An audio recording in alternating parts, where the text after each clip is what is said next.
Haitham Mattar, Managing Director of IHG Hotels, Middle East, India, and Africa. Welcome to Economy Middle East. Now, I'd like to start by asking you, what do you expect to achieve from this year's ATM, which is considerably bigger than it has been historically? Thank you very much for the opportunity. Obviously, with 2,100 exhibitors this year in 150 countries, this just gives us amazing opportunities for us to continue to unlock for the future of travel and tourism, and obviously the hospitality industry. We've seen a fantastic 2022 performance. The first quarter of this year has really been phenomenal in terms of pickup on demand. And this is really a platform, the Arabian travel market, that allows us to meet hosted buyers from across the world, travel agents and tour operators that come in with a real interest in contracting with our hotels and our sales team who have a great presence here. I also have presence from other parts of the world with IHG. So we've got team members from the Intercontinental Geneva, for example, from Paris and from London, all here to promote. Also the Park Lane in New York is the team are here as well. So they're all here to promote their destinations through this fantastic platform. Wonderful. And off the back of that, how do you see the state of the global hospitality market? And then if you could concentrate in the Middle East a little bit more as well. So, I mean, in the Middle East, if you like, in 2022, the region had an occupancy of 78%. Dubai had probably the lion's share of that at 80%, followed by Saudi Arabia, Egypt, and India. The regions in the Middle East has been extremely healthy in terms of performance throughout 2022, but also we've seen that spill over in 23 in the first quarter of the year.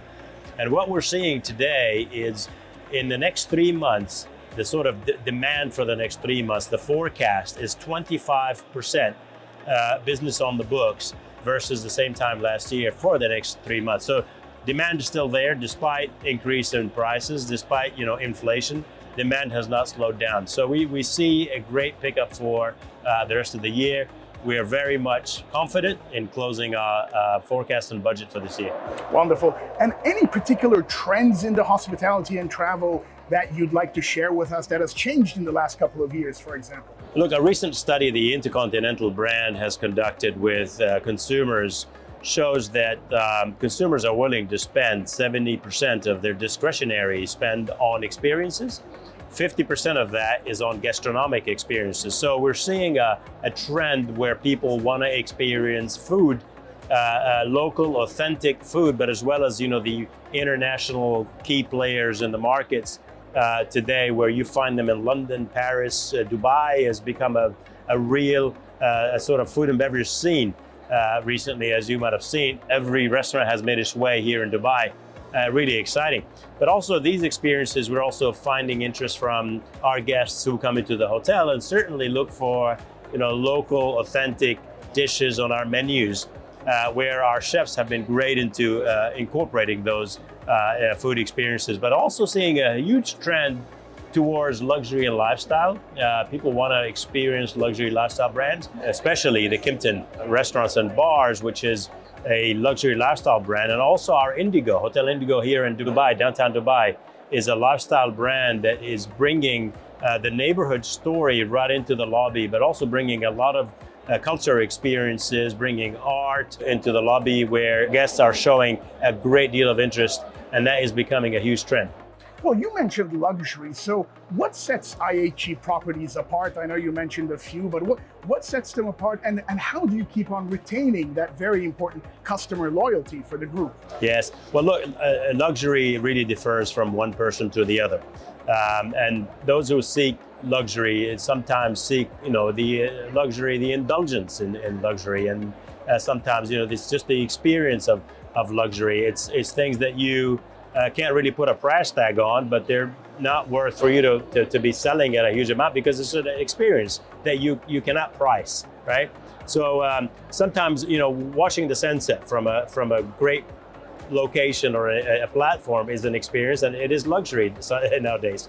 So what really differentiates IHG is the fact that we've been in luxury for many years, and also we have the largest luxury brand in the world, the Intercontinental, with 200 hotels globally, makes us sort of the largest luxury operator. But also we've got a great portfolio of luxury brands such as the Six Senses, which is the ultra luxury brand that we have, as well as the Regent. And we've recently introduced Vignette Collection, and Kimpton Luxury Lifestyle is also one of our favorite brands. Well, how about the new properties that you can share with us that are opening up within the IHG group? Oh, fantastic. So one of our brands, Voco, is a very young business brand. It is what we call, say, borderline lifestyle. It's the humor that this brand brings into the way it delivers to the guest experience, if you like, right? So we've recently opened the largest Voco in the world, which is in Makkah, a Voco at 4,500 keys, beautiful, stunning property right in the heart of Makkah. We're also recently opened the Voco on the Palm Jumeirah. Again, a beautiful beachfront hotel with great experiences, beautiful views of the Dubai Eye, and also obviously the beach right in front of it. So we bring in also a Vignette Collection into Saudi Arabia in Al Khobar, which should be opening later this year. And we'll probably be launching new brands or entering new brands such as the Kimpton and Regent into the region at some point next year. Sounds good. And if we can all end it by, how do you see the next 5 years developing for the hospitality industry? What does the future look like?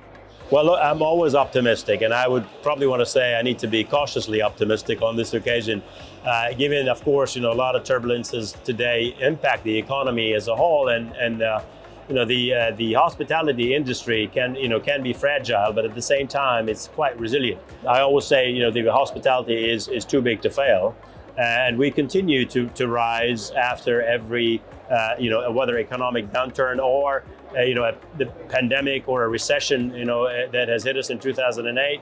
The industry seems to bounce back right away, right? So I think what I see in the next 5 years is this continued development on luxury lifestyle brands, because that is going to be a continued trend. Consumers are likely to continue to want to share experiences, hence they want to experience luxury lifestyle experiences that they can go home and tell their friends and families about.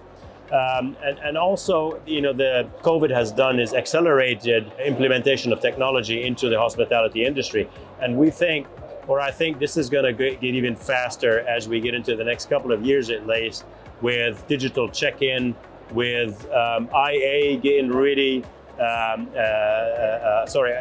getting really more into the hospitality industry, and consumer preferences and consumers' booking trends and habits and stays. And I think we're going to be digitally led in the near future. Sounds like an exciting future. Haitham Mattar, thank you very much indeed for joining us here at Economy Middle East.